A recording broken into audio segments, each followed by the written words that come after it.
विद्यार्थियों, आज हम पढ़ने वाले हैं रुचिरा प्रथमो भागः, यानी कि कक्षा 6 का जो संस्कृत पाठ्य पुस्तक है उसका अष्टमः पाठः, 8वां पाठ, जिसका शीर्षक है सूक्तिस्तबकः, अर्थात सूक्तियों का गुच्छा।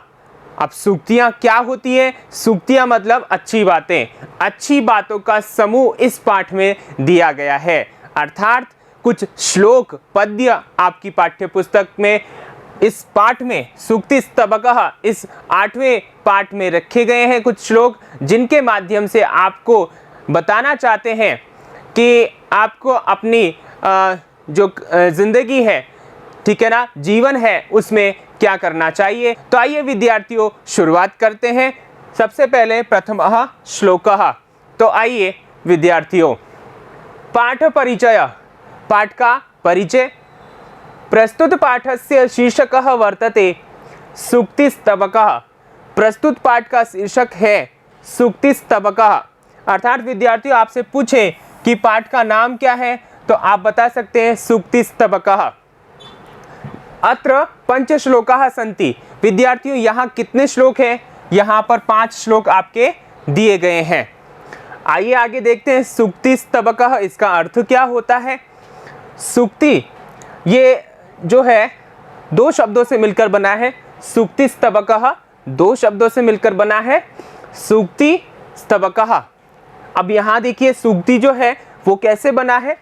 सु यहाँ पर उपसर्ग है। क्या है विद्यार्थियों? उपसर्ग है। आपने नाम सुना होगा, हम भी पढ़ेंगे उपसर्ग, ठीक है। जो उपसर्ग होते हैं वो किसी भी शब्द के पहले लगते हैं, यानी आगे लगते हैं, शुरू में लगते हैं। अब यहाँ पर देखिए सु का मतलब है सुंदरम, ठीक है ना। सुंदर का मतलब अच्छा, ठीक है, मधुर। फिर आगे देखिए उक्ति, उक्ति का मतलब है कथनम वचनम वा, कथन या वचन, ठीक है। और स्तबकः का मतलब है गुच्छः या समूह, यानी कि गुच्छा या समूह, ठीक है ना। एक जो दल है किनका? सुंदर कथना नाम गुच्छः समूह वा।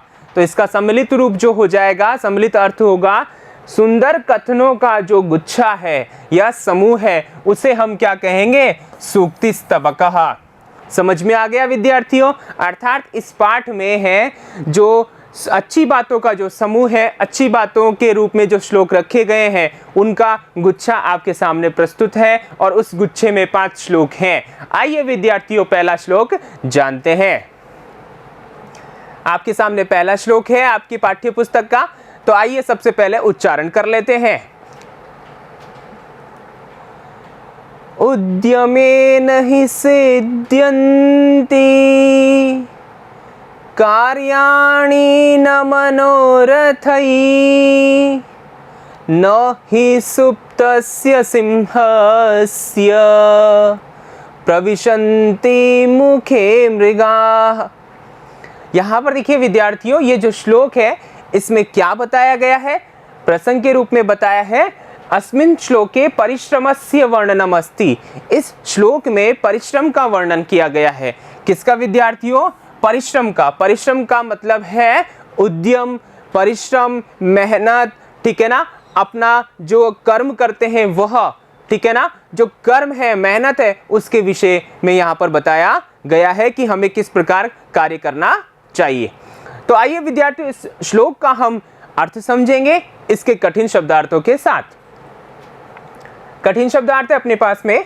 उद्यमेन मतलब परिश्रम से, सिद्ध्यन्ति सिद्ध होते हैं, पूरे होते हैं, ठीक है। कार्याणि यानी कार्य, जो आप कार्य करते हैं वे। मनोरथई मनोरथ से या मन की इच्छा से, मन में अगर सोच लिया उसी से, ठीक है। सुप्त से सोए हुए के, प्रविशन्ति प्रवेश करते हैं, मुखे मुख में, मृगाः हिरण, ठीक है। तो ये शब्दार्थ हो गए। आइए हम पीछे चलते हैं श्लोक की ओर और श्लोक में क्या कहा गया है उसको जानते हैं। यहाँ पर देखिए उद्यमेन यानी परिश्रम से, उद्यमेन का मतलब हो गया परिश्रम से। सिद्ध्यन्ति यानी सिद्ध होते हैं, पूरे होते हैं, परिश्रम से पूरे होते हैं।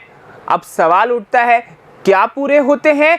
तो बच्चों यहाँ उत्तर आएगा कार्याणि, कार्य यानी आप जो सोचते हैं कार्य करने के लिए, जो कार्य आपने प्लानिंग किया है, निर्धारित किया है, ठीक है, वही कार्य किससे पूरा होगा? उद्यमेन, यानी परिश्रम करने से, मेहनत करने से, ठीक है ना, उस कार्य को करने से ही वह क्या होंगे? सिद्ध होंगे। ठीक है, नहीं मनोरथई, मन में सोच लेने से, मन में इच्छा कर लेने से कि मुझे ये कार्य करना है, उससे वह कार्य पूरा नहीं होगा। वो किससे पूरा होगा? परिश्रम करने से।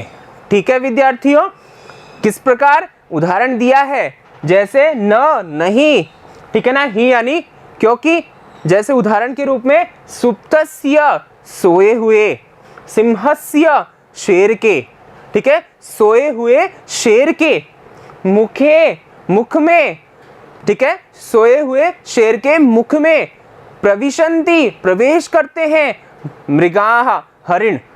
अब यहां पर देखिए विद्यार्थियों, न जो है ये न, ठीक है ना, ये न प्रविशन्ति इसके साथ जुड़ जाएगा और अर्थ क्या होगा कि प्रवेश नहीं करते। जिस प्रकार शेर सोया हुआ होता है तो सोए हुए शेर के मुख में जंगल में दौड़ते हुए हिरण खुद ही नहीं आ जाते, अर्थात ऐसा पॉसिबल नहीं है कि शेर सोचता रहे और उसका शिकार उसके पास में आ जाए, ऐसा नहीं है।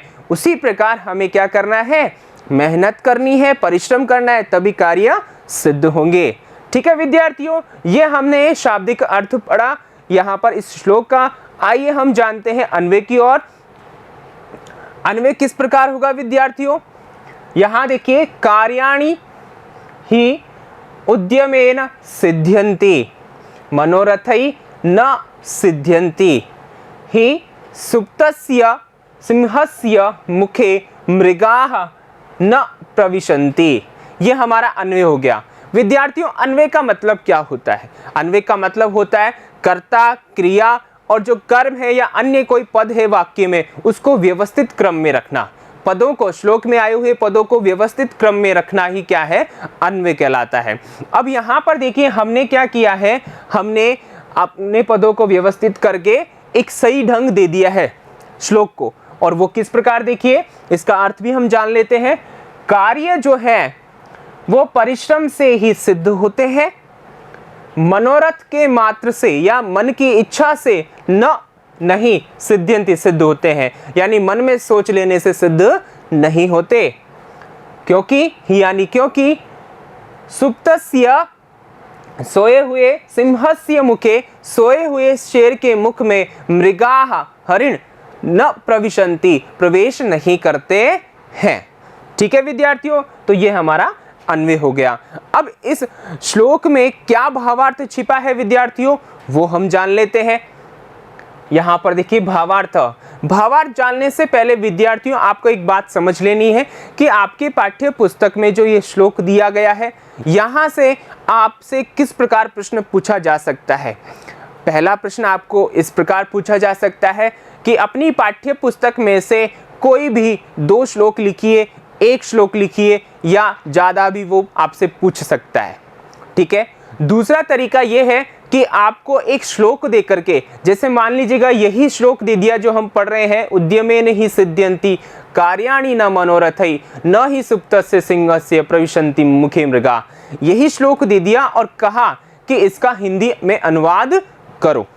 ठीक है, तो विद्यार्थियों हम श्लोक पढ़ रहे हैं और यहाँ पर श्लोक का अर्थ भी देखा, अन्वय का अर्थ भी देखा, अब भावार्थ भी यहाँ हम समझ रहे हैं। तो यहाँ हिंदी में अर्थ जो है वो आपको समझना है और अपने मस्तिष्क में रखना है और साथ ही साथ अपनी कॉपी में लिखना है। ठीक है, 2 तरीके हो गए।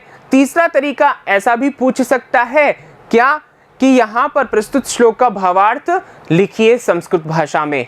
तो यहाँ संस्कृत भाषा में भावार्थ है और इसी का भावार्थ अगर हिंदी में पूछे तो हम इसको हिंदी में भी समझने वाले हैं, तो वो आप वैसे ही समझ जाएंगे। ठीक है, अब एक प्रश्न और बच जाता है, वो यह कि आपसे आधी पंक्ति दे दी और आधी पंक्ति का रिक्त स्थान दे दिया, तो उसको पूरा करें आप। वो कैसे पूरा कर पाएंगे? जब आप श्लोक याद कर लेंगे। ठीक है विद्यार्थियों, तो इस प्रकार के जो प्रश्न है वो आपसे यहाँ पूछे जा सकते हैं। तो आइए इनको ध्यान में रखते हुए हम भावार्थ को समझते हैं। भावार्थ है, यथा सुप्तस्य सिंहस्य मुखे मृगाः स्वयमेव आगत्य प्रवेशं न कुर्वन्ति तथा एव जनानां कार्याणि मनोरथमात्रेण एव पूर्णं न भवन्ति अपितु परिश्रमेण पूर्णतां यान्ति अतः अस्माभिः परिश्रमः करणीयः। यहाँ पर देखिए विद्यार्थियों क्या बताया गया है। यहाँ बताया गया है यथा जिस प्रकार सुप्तस्य सिंहस्य सोए हुए शेर के मुख में मृगाः हरिण जो होते हैं वे स्वयं एव अपने आप ही स्वयं ही आगत्य आकर के प्रवेश न कुर्वन्ति नहीं करती हैं। जो हरिणें होती हैं, ठीक है ना, जो जंगल की हिरण होती है वह, ठीक है ना, स्वयं ही आकर के शेर के मुख में प्रवेश नहीं करती हैं।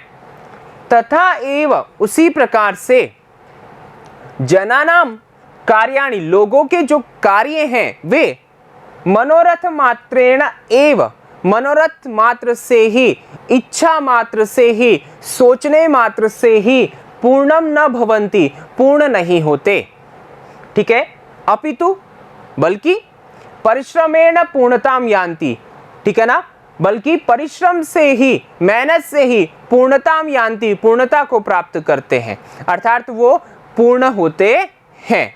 ठीक है विद्यार्थियों, अतः इसीलिए अस्माभिः हमारे द्वारा, हम सबके द्वारा, बच्चों आपके द्वारा परिश्रमः करणीय, परिश्रम करना चाहिए। हमें हमेशा मेहनत करनी चाहिए, परिश्रम करना चाहिए, क्योंकि परिश्रम से ही कार्य सिद्ध होते हैं, सोचने मात्र से कार्य सिद्ध नहीं होते। ठीक है विद्यार्थियों, आपको समझ में आ गया होगा। आइए हम जानते हैं यहाँ से क्या प्रश्न बन सकते हैं, छोटे छोटे प्रश्न। यहाँ पर देखिए मूल्यांकन प्रश्नाः, ये मूल्यांकन प्रश्न है जो आपने श्लोक पढ़ा है उसके आधार पर आपको इनके उत्तर देने हैं। पहला प्रश्न है कार्याणि केन सिद्ध्यन्ति, ठीक है ना, आपको एक पद में उत्तर देना है। कार्य किसके माध्यम से सिद्ध होते हैं।